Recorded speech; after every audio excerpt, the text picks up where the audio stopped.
नमस्कार, आप देख रहे हैं कचहरी। आपके साथ मैं हूं मीनाक्षी कटवाल। राजनीति क्या क्या करवा देती है। जिस समाजवाद का मूल विचार राजनीति में धर्म के इस्तेमाल को निषेध मानता रहा, उसी समाजवाद के नाम पर राजनीति करने वाले इन दिनों सनातन सनातन जप रहे हैं। आखिर समाजवादी राजनीति की लाल टोपी कैसे अपना रंग बदल रही है, आज कचहरी में खुलेगी इसकी फाइल। अक्सर कहा जाता है मोहब्बत और जंग में सब कुछ जायज है। यही फलसफा ईरान जंग में भी दिख रहा है, जहां ईरान पर आधी रात को बम बरसे लेकिन उसका क्लेम करने वाला कोई देश सामने नहीं आया। तो कौन है वो अदृश्य हमलावर, ये भी फाइल खुलेगी।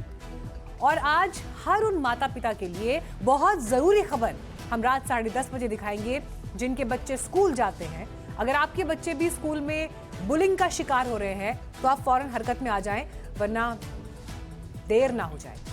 तो कचहरी में और भी फाइलें खुलेंगी, लेकिन सबसे पहले समाजवाद के सनातन संस्करण की बात।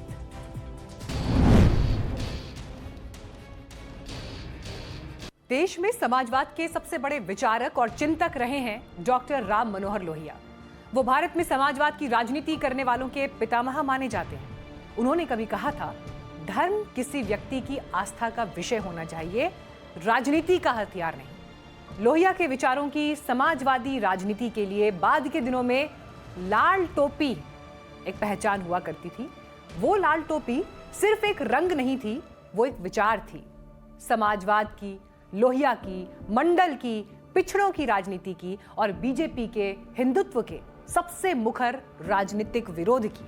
लेकिन समय का चक्र ऐसा घूमा कि आज वही लाल टोपी सनातन की बात करने लगी है। खुद को लोहिया के विचारों की सबसे बड़ी ध्वजवाहक बताने वाली समाजवादी पार्टी के लखनऊ मुख्यालय के बाहर बड़े बड़े होर्डिंग्स लगे हैं, सनातन ही समाजवाद है। और उसी समाजवादी पार्टी के अध्यक्ष अखिलेश यादव 9 जुलाई को शंकराचार्य स्वामी अविमुक्तेश्वरानंद सरस्वती के आगे नतमस्तक होकर कह रहे थे, जो सनातनी है वही समाजवादी है। सच ये है कि सनातन धर्म ही समाजवाद है, जो सनातन है वही समाजवादी है। अध्ययन किया गया होता है हमारे शास्त्र में, आदमी समाजवादी ढांचा है उसका हम सब, लेकिन उसको उस रूप में परिभाषित नहीं किया गया। यानी जिस विचारधारा ने कभी धर्म और राजनीति के बीच दूरी बनाए रखने की बात की, आज वही खुद को सनातन से जोड़ रही है, उसकी पताका उठा रही है। तो सवाल यह है कि क्या वाकई देश में समाजवाद की राजनीति बदल गई है? क्या राजनीति ने समाजवाद का नया संस्करण लॉन्च कर दिया है, या समाजवाद को नई पैकेजिंग में पेश किया जा रहा है? ये समझने के लिए जरा पीछे चलते हैं। डॉक्टर राम मनोहर लोहिया भारतीय समाजवाद के सबसे बड़े वैचारिक स्तंभ रहे हैं। लोहिया वामपंथ की वैचारिकी के पितामह कार्ल मार्क्स से प्रभावित थे, लेकिन वो मार्क्सवादी नहीं थे। लोहिया महात्मा गांधी से प्रेरित थे, लेकिन वो गांधीवादी भी नहीं थे। पंडित नेहरू की अगुवाई वाली देश की पहली सरकार की नीतियों में भी समाजवाद की छाप थी, लेकिन लोहिया ने भारतीय समाजवाद की अपनी अलग परिभाषा गढ़ी। उसके केंद्र में थी समानता, सामाजिक न्याय, जातिगत विषमता को खत्म करना, महिलाओं और किसानों को बराबरी देना। यानी लोहिया का समाजवाद किसी धार्मिक पहचान पर नहीं, बल्कि सामाजिक बराबरी पर खड़ा था।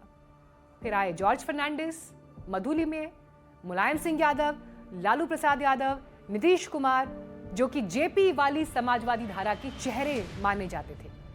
लेकिन इन धाराओं ने अलग अलग रास्ता पकड़ा और इनमें से कुछ नेताओं ने बाद में समाजवाद को मंडल आंदोलन, ओबीसी नेतृत्व और मुस्लिम यादव यानी MY समीकरण से जोड़ दिया। 1990 के राम मंदिर आंदोलन के समय तो मुलायम की पहचान बन गई थी मौलाना मुलायम। बीजेपी ने अपने प्रचार तंत्र के जरिए उन्हें हिंदुत्व विरोधी राजनीति का चेहरा बना डाला और समाजवादी पार्टी ने दशकों तक इसी राजनीतिक पहचान के साथ चुनाव लड़े, जीते और सरकार भी बनाई। लेकिन 2014 के बाद देश की राजनीति का व्याकरण बदल गया। राम मंदिर, काशी कॉरिडोर, महाकाल कॉरिडोर, सनातन हिंदू अस्मिता, हिंदुत्व, ये सिर्फ धार्मिक शब्द नहीं रहे, ये पॉलिटिकल कीवर्ड्स बन गए। और अब लगता है कि समाजवादी पार्टी के मुखिया अखिलेश यादव भी उसी राजनीतिक शब्दकोश को पढ़ रहे हैं। उनके बयानों में इन दिनों हिंदुत्व की राजनीति के यही कीवर्ड्स सवार हैं। संपूर्ण विश्व के राम भक्त संज्ञान लें, दुनिया भर के सनातनी संज्ञान सनातनी बहुत दुखी हैं, गौ माता की सेवा करने वाले दुखी हैं और इस सरकार ने कष्ट दुख दिया है, महंगाई दी है। हमारा हिंदू धर्म बहुत या सनातनी लोग बहुत भावनात्मक हैं, इमोशनल हैं, बहुत सी चीज़ों में बहुत ज़्यादा इमोशनल हैं वो लोग। अयोध्या में प्रभु श्री राम मर्यादा पुरुषोत्तम राम जिन्होंने अभी ज्यादा समय नहीं हुआ जब अखिलेश यादव ने भरी प्रेस कॉन्फ्रेंस में कहा था कि वो बहुत से काम अपने ज्योतिषी की सलाह पर करते हैं। अखिलेश किसी पर तंज कस रहे थे या वाकई वो खुद ऐसा करते हैं, ये तो नहीं मालूम, लेकिन उनके पंडित जी से पूछकर बताऊंगा वाला बयान उनकी राजनीति की नई स्क्रिप्ट की झलक दे रहा था। जो हमारे पंडित जी बोलेंगे, बाल कटाना तो बाल कटाएंगे, बाल बढ़ाना तो बाल बढ़ाएंगे, सुबह कहेंगे राइट पैर से निकलना है तो हम राइट पैर से निकलेंगे, आज नहीं निकलना है हम नहीं निकलेंगे। इन दिनों अखिलेश यादव राम मंदिर, सनातन, हिंदू, गौ माता, इस तरह के हिंदुत्व की राजनीति के कीवर्ड्स का लगातार इस्तेमाल कर रहे हैं। भाषणों में, प्रेस कॉन्फ्रेंसेस में उनकी शब्दावली बदल चुकी है और साथ ही बदल चुका है राजनीतिक संदेश भी। दिलचस्प बात यह है कि खुद अखिलेश यादव इसे नया समाजवाद कह रहे हैं। अरे हम नए न्यू समाजवादी हैं। लेकिन सिर्फ बयान ही नहीं बदले, प्रतीक भी बदल गए हैं। कुछ दिन पहले अखिलेश यादव के जन्मदिन पर उनके समर्थकों और पार्टी कार्यकर्ताओं ने अखिलेश यादव को कृष्ण अवतार बता दिया। अपने गृह जिले इटावा में अखिलेश यादव केदारनाथ मंदिर बनवा रहे हैं। अखिलेश यादव का शंकराचार्य स्वामी अविमुक्तेश्वरानंद सरस्वती से मिलना जुलना बढ़ा है। डिंपल यादव उनकी आरती उतार रही है। 9 जुलाई को वो उनसे फिर मिले तो शंकराचार्य ने उन्हें सियासी लाइन दे दी। लेकिन सच ये है, ये सनातन धर्म ही समाजवाद है। जो सनातन है वही समाजवादी है। राजनीतिक वैचारिकी के नाम पर धार्मिक प्रतीकों से दूरी बनाने वाली पार्टी अब उन्हीं प्रतीकों के बीच अपनी नई राजनीतिक पहचान तलाश रही है। हालांकि अखिलेश की इस चाल को उनके राजनीतिक विरोधी भांप गए। लोग आस्था की बात करते हैं, याद करो ना, इन्होंने तो हमारी पवित्र हनुमान गढ़ी में इन्होंने तो वहां नमाज भी पढ़वाने का काम किया था। कई लोगों के लिए ये एक रहस्य है कि न जाने क्यों अखिलेश यादव समाजवाद की राजनीति के चटक लाल रंग को केसरिया में बदलने की कोशिश करते दिख रहे हैं। वैसे रंगों के रसायन शास्त्र के फॉर्मूले के हिसाब से देखें तो अखिलेश यादव की ऐसी कोशिश इतनी भी आसान नहीं होने वाली। वो इसलिए क्योंकि लाल को केसरिया बनाने में कई रंगों को मिक्स करना पड़ता है। इसमें 60 से 70% पीला रंग, 20 से 30% सफेद रंग और सिर्फ 5 से 15% लाल रंग की जरूरत पड़ती है। यानी अखिलेश यादव को अपनी राजनीति को अगर केसरिया टोन देना भी होगा तो उन्हें अपने राजनीतिक वैचारिकी के मूल रंग यानी लाल की मात्रा को काफी कम रखना पड़ेगा। आसान शब्दों में कहें तो उन्हें बहुत कुछ मिक्स करना पड़ेगा, जिसके लिए उन्हें अपनी राजनीति की मूल पहचान मिटानी पड़ेगी। तो सवाल ये कि क्या अखिलेश यादव ये खतरा उठाने को तैयार हैं? समाजवादी सनातनी, क्या उनमें साहस है कि वो जो अन्य धर्म है उनके आगे भी समाजवादी लगाएंगे? मैं तो बहुत हतप्रद हूं, देश भी बड़ा हतप्रद है।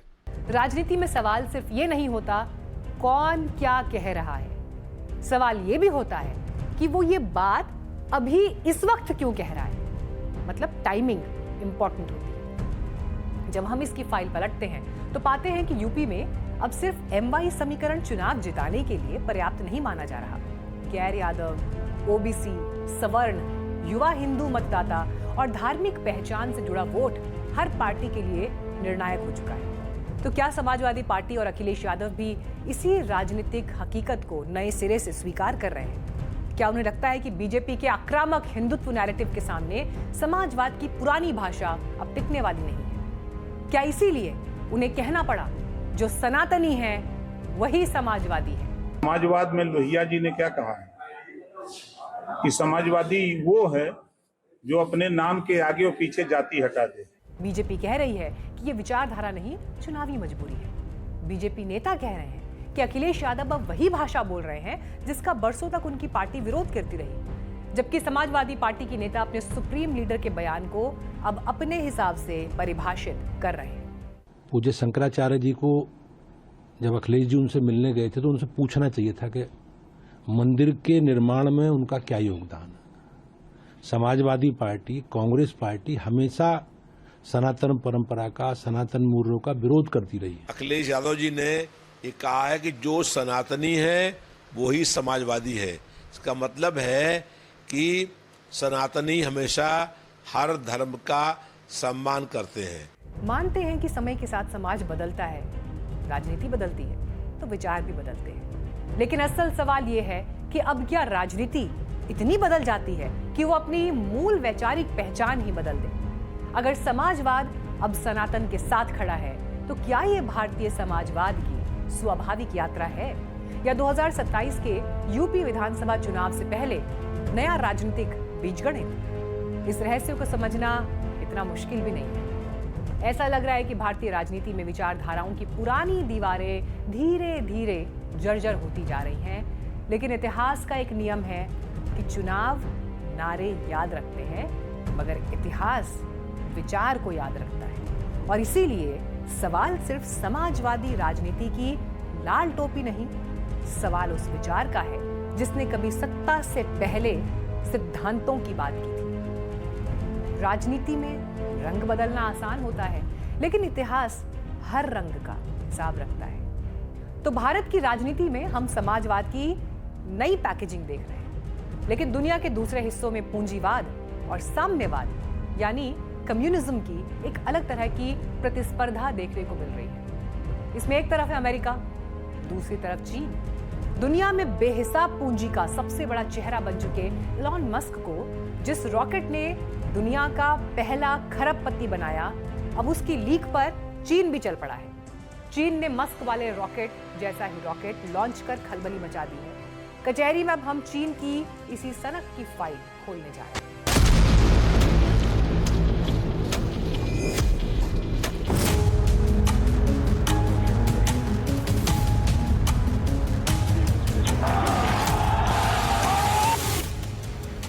अपनी स्क्रीन पर इन दो तस्वीरों को एक साथ देखिए। अंतरिक्ष की रेस में अब तक दुनिया यही मानती थी कि अगर रॉकेट को आसमान से सही सलामत धरती पर उतारना है तो सिर्फ एक ही रास्ता है, जो रास्ता एलन मस्क ने करीब 1.5 साल पहले दुनिया को दिखलाया।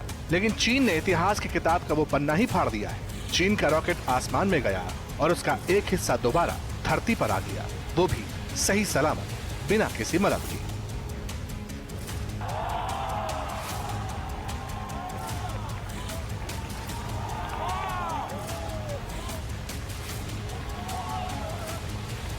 अब ये जान लीजिए कि चीन ने इतिहास रचा कैसे।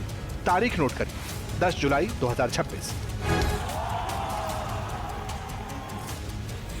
चीन का लॉन्ग मार्च 10B रॉकेट हैनान से उड़ान भरता है। ठीक 6 मिनट बाद वापसी का सिग्नल आता है और जब चीन के इस रॉकेट का पहला हिस्सा यानी उसका बूस्टर वापस धरती की तरफ आ रहा था, तो उसने एलन मस्क के रॉकेट की नकल नहीं की, क्योंकि एलन मस्क का वो महाबली स्टारशिप जो जब अंतरिक्ष से वापस लौटा तो आसमान को चीरता हुआ अपने भारी भरकम पैरों यानी लैंडिंग लेग्स के सहारे या फिर मेकाजिला के विशाल रोबोटिक भुजाओं के बीच आकर ठहरा था। लेकिन चीन ने एक बिल्कुल अलग और अनोखा रास्ता अख्तियार किया। जब इसका विशालकाय बूस्टर समंदर की तरफ लौट रहा था तो इसमें ना तो कोई लैंडिंग लेग्स थे और ना ही कोई भारी भरकम रोबोटिक आर्म्स।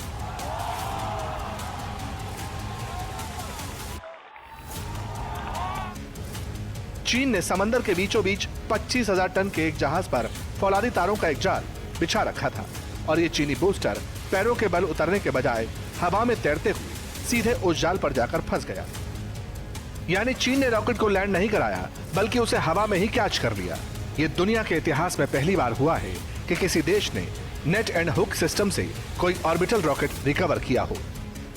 वैसे जब भी कोई रॉकेट अंतरिक्ष में जाता है तो उसका काम खत्म होने के बाद वह कचरा बनकर समंदर में गिर जाता है या नष्ट हो जाता है। लेकिन इस कहानी को बदला अमेरिका के अरबपति एलन मस्क की कंपनी स्पेसएक्स ने, जिसने रॉकेट को जमीन पर सीधा खड़ा उतरना सिखाया। एलन मस्क ने इसी तकनीक का इस्तेमाल करके दुनिया की 51% रॉकेट लॉन्च पे अपना दबदबा बनाया और उसके बाद खुद को दुनिया का सबसे अमीर आदमी और पहला खरबपति बना लिया।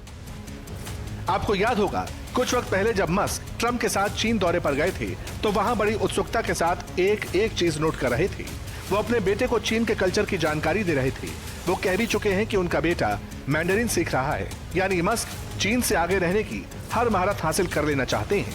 और इसी क्रम में मस्क अपनी इस तकनीक को ट्रेड सीक्रेट की तरह छुपा कर रखते हैं ताकि कोई देश रियूजेबल रॉकेट वाले सिस्टम की नकल न कर सके। लेकिन चीन ने एक नई तकनीक से अमेरिका को डायरेक्ट चुनौती दे दी।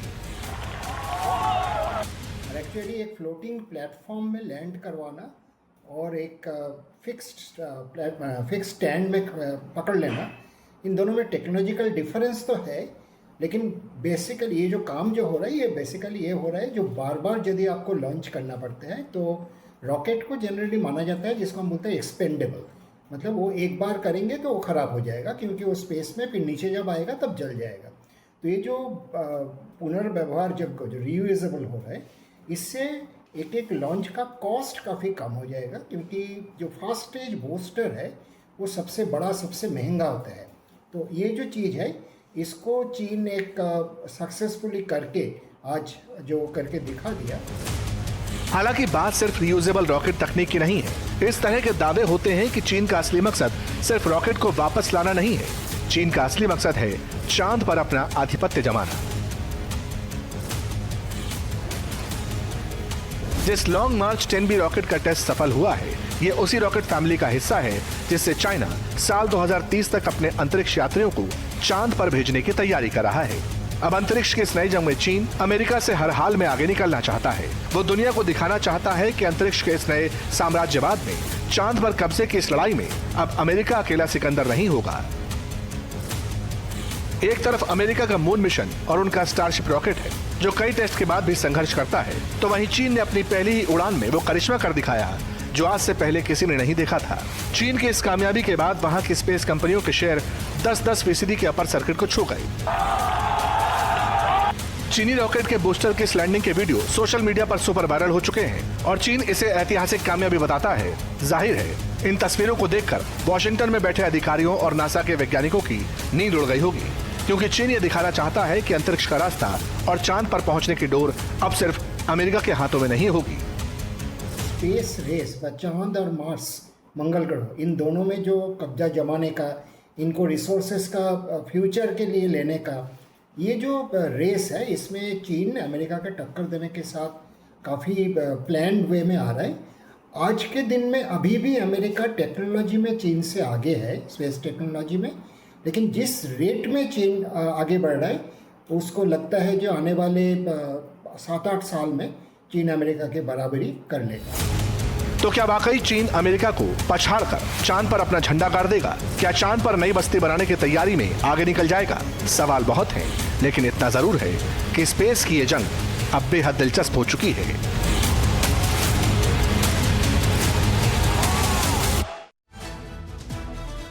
तो चीन को चांद चाहिए, जिस मिशन में वो अपनी वैज्ञानिक मेधा के दम पर जुटा हुआ है, उसकी एक झलक उसने रॉकेट के जरिए पूरी दुनिया को दिखा दी। लेकिन नास्तिक कहा जाने वाला देश चीन एक धर्म को भी कब्जाना चाहता है और वो धर्म है बौद्ध धर्म। चीन ने इसको लेकर अब अपने मंसूबे भी साफ कर दिए हैं।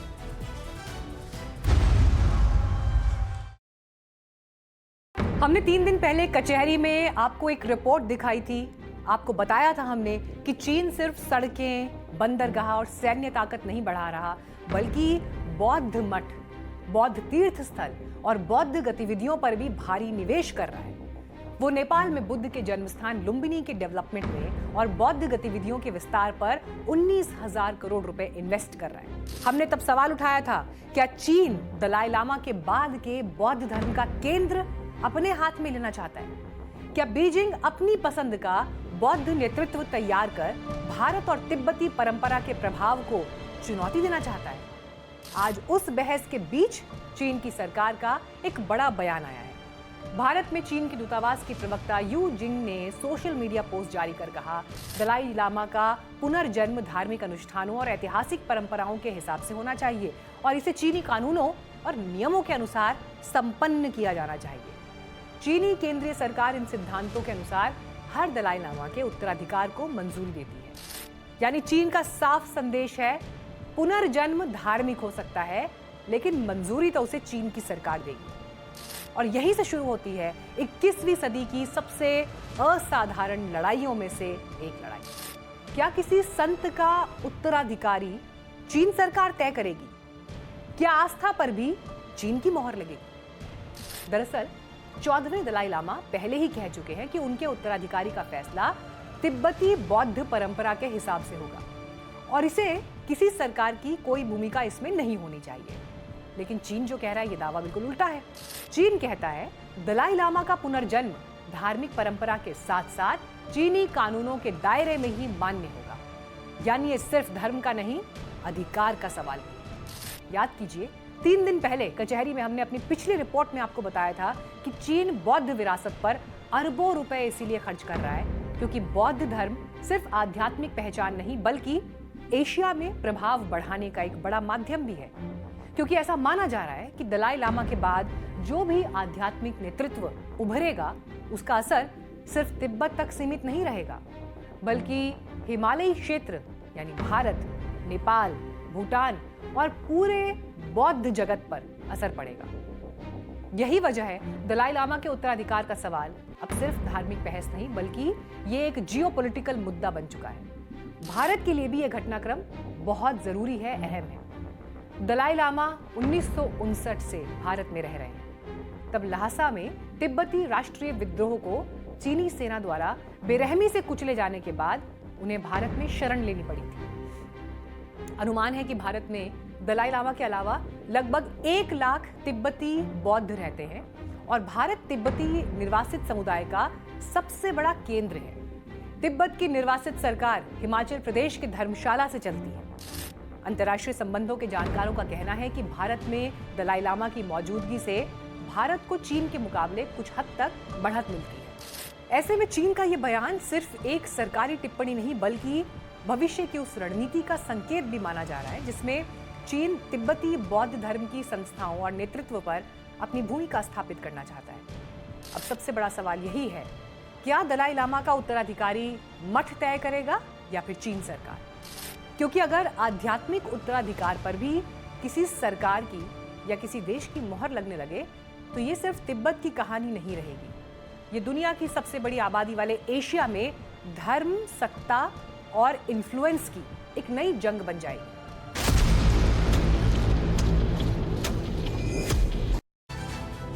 जंग का नया दौर ईरान में भी जारी है। 3 दिन से ईरान पर हमले हो रहे हैं। दर्जन भर से ज्यादा लोग मारे गए। हॉर्मुज़ फिर ब्लॉक होता नजर आया। तेल गैस की सप्लाई प्रभावित होने लगी मगर ट्रंप को कोई फर्क नहीं पड़ता। पहले कहते हैं सीज फायर खत्म, अब कहते हैं अब ईरान बात करना चाहता है तो बात करेंगे। सवाल ये नहीं कि बातचीत का नतीजा क्या होगा, सवाल ये है ईरान कितना झुकेगा।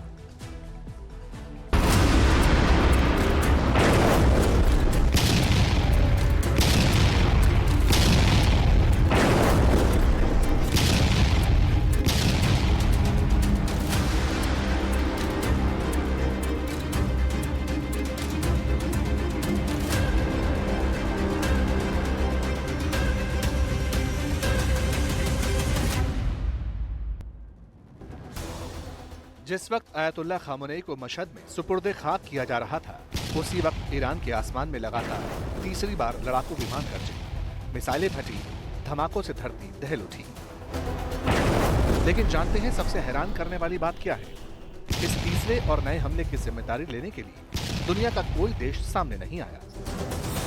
ये हमला किसने किया? किसने ईरान के सीने पर आधी रात बम बरसाया?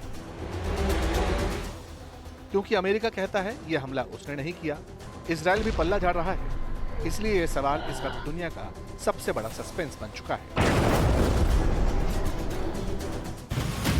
खाड़ी के गलियारों से जो खबरें छनकर आई हैं, वो इशारा करती हैं कि इस अदृश्य हमले के पीछे वो अरब देश हो सकते हैं जिनके तेल के कुओं और गैस प्लांट्स को 2 दिन पहले ईरान ने झुलसाया था।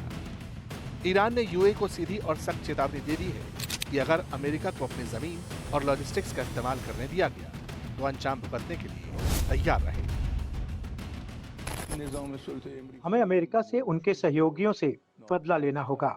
अमेरिकी राष्ट्रपति से सुप्रीम लीडर की मौत का बदला लेना होगा। उनको ऐसी सजा दी जानी चाहिए कि जनता को दिखाई दे। जब सजा दी जाए तो लोग इसके गवाह बने ताकि उनके दिमाग को सुकून मिले।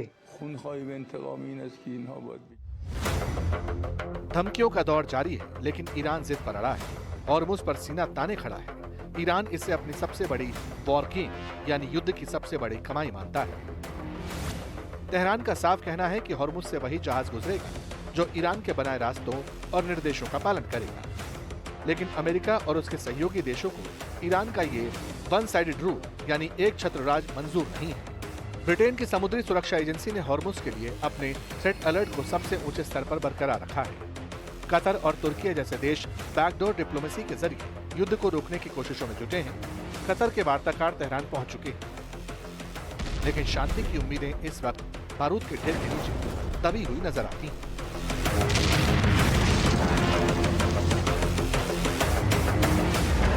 वैसे जिस वक्त ईरान पर रहस्यमयी बमबारी हो रही थी, ठीक उसी वक्त तेल अवीव में इजराइल के पीएम बेंजामिन नेतन्याहू और रक्षा मंत्री इजराइल काट्स नए नवेले फाइटर पायलटों के सामने खड़े होकर दुनिया को एक नया और बेहद खतरनाक अल्टीमेटम दे रहे थे। नेतन्याहू ने साफ लफ्जों में कहा, इजराइल किसी कीमत पर ईरान को परमाणु हथियार नहीं बनाने देगा। युद्ध अभी खत्म नहीं हुआ है। पुरानी चुनौतियों के साथ साथ नई चुनौतियां भी सामने आ रही हैं। सत्ता के समीकरण बदलते रहते हैं। हम इस पर अपनी राय रखते हैं। हम हर स्थिति के लिए तैयार हैं और हम एक बात जानते हैं, हम हमेशा अपने दुश्मनों से ज्यादा मजबूत होना होगा। लेकिन बात सिर्फ बयानों तक महदूद नहीं है। इजराइल ने जो सबसे बड़ा दांव खेला है वो है उसके नए डिफेंस बजट की परिकल्पना 350 बिलियन शेकल्स यानी करीब 116 अरब डॉलर। अगले एक दशक के लिए भारी भरकम बजट को मंजूर किए जाने की योजना। और ये सीधा संकेत है कि इजराइल अब आत्मनिर्भर जंग की तैयारी कर चुका है। नेतन्याहू ने साफ कहा कि इस बजट का एक बहुत बड़ा हिस्सा इजराइल के घरेलू हथियार और गोला बारूद उद्योग को खड़ा करने में शामिल होगा। मतलब इजराइल को हथियारों के लिए वॉशिंगटन या ट्रंप के फैसलों का मोहताज नहीं रहना होगा। वहीं आइए बढ़ते हैं आगे।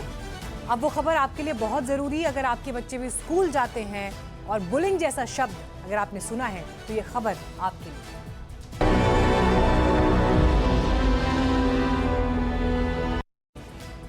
अमायरा सुसाइड केस याद है आपको? नवंबर 2025 को एक मासूम बच्ची स्कूल की चौथी मंजिल से कूद जाती है क्योंकि परिवार के आरोपों के मुताबिक वो क्लास में बुलिंग का शिकार थी। अब स्कूल का एक नया सीसीटीवी सामने आया है जिसमें वो बच्ची मौत वाले दिन बार बार अपनी टीचर के पास जाकर मदद की गुहार लगाती रही, लेकिन उसकी चीखें अनसुनी कर दी गई। सीबीएसई की जांच में भी स्कूल के एंटी बुलिंग सिस्टम में गंभीर कमियां पाई गई हैं। लेकिन कड़वा सच यह है कि देश में स्कूलों में बुलिंग रोकने या बुली करने वाले बच्चों को सजा देने के लिए आज भी कोई कानूनी व्यवस्था नहीं है। National commission for protection of child rights की रिपोर्ट कहती है कि देश के करीब 90% स्कूल कागजों पर तो बुलिंग रोकने का दावा करते हैं, लेकिन वो करते क्या हैं? ज्यादा से ज्यादा एंटी बुलिंग कमेटी बना सकते हैं या बच्चों को स्कूल से निकाल सकते हैं। तो कचहरी में आज सवाल यही कि आखिर ये जानलेवा बुलिंग कब तक चलती रहेगी? बड़े बड़े महंगे प्राइवेट स्कूल मोटी फीस तो वसूलते हैं, लेकिन बच्चों की मानसिक परेशानी को पहचानने में पीछे क्यों रह जाते हैं? सिर्फ गाइडलाइंस के भरोसे हम कब तक मासूमों की जान को दांव पर लगाते रहेंगे, ये सोचना होगा।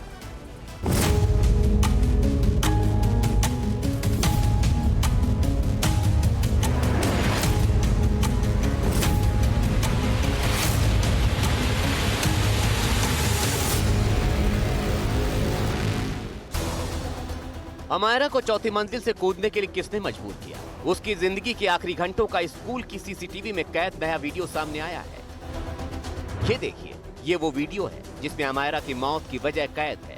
कथित तौर पर वो घटना भी मौजूद है जिसकी वजह से अमायरा ने मौत को गले लगाने जैसा कदम उठा लिया। एक एक तस्वीर ध्यान से देखिएगा, क्योंकि अब सामने आया है कि आखिर अमायरा ने जिंदगी खत्म करने का मन क्यों बनाया। वो कौन है जिसकी वजह से अमायरा ने जान दे दी? 1 नवंबर 2025 की सुबह अमायरा रोज की तरह स्कूल पहुंची थी। उसने क्लास में बैग रखा, दोस्तों से बात की। पहले तो सब कुछ सामान्य रहा, लेकिन कुछ ही देर बाद स्थिति सामान्य नहीं रह गई। सुबह करीब 9:10 पर अमायरा डांस क्लास के लिए गई। डांस किया, बाकी बच्चों के साथ एक्टिविटी में हिस्सा लिया। सीसीटीवी में कहीं भी नहीं दिखा कि बच्ची मानसिक तौर पर टूटी हुई हो या तनाव में घिरी हुई हो। लेकिन करीब 11 बजे के बाद तस्वीर बदल गई। घड़ी में 11:11 हुए थे। एक बच्चा जो अमायरा के आगे बैठा था, उसने उससे कुछ कहा, फिर डिजिटल स्लेट पर कुछ लिख कर दिखाया। दूसरे बच्चे भी उसके साथ ऐसा ही करते दिखे। इस पूरी हरकत से अमायरा परेशान होती नजर आई। उसके बाद अमायरा टीचर के पास अपनी परेशानी लेकर गई। तभी वो बच्चा भी पहुंच गया जो अमायरा से बात कर रहा था। दोनों बच्चे वापस अपनी सीट पर आकर बैठ गए। अमायरा ने हाथों के इशारों से बताने की कोशिश भी की, लेकिन माता पिता का आरोप है उसकी बात टीचर ने नहीं सुनी। एक बार फिर बच्चे अमायरा को कुछ दिखाकर कहते नजर आए। अमायरा फिर परेशान हुई। इस बार वो बच्चों के पास गई। अमायरा फिर बच्चों की शिकायत लेकर टीचर के पास पहुंच गई। उसे टीज करने वाला बच्चा भी वहां पहुंच गया और साथ में लड़के के दोस्त भी पहुंच गए। ऐसा लगा कि बच्चे अमायरा पर दबाव बना रहे थे। इन सब के बीच टीचर को तमाम बच्चों के उनके पास पहुंचने में कोई समस्या नहीं दिखी। अमायरा टीचर से काफी देर तक कुछ कहती रही। बड़ी देर बाद टीचर ने उसकी बात सुनी और फिर अमायरा अपनी सीट पर वापस लौट आई।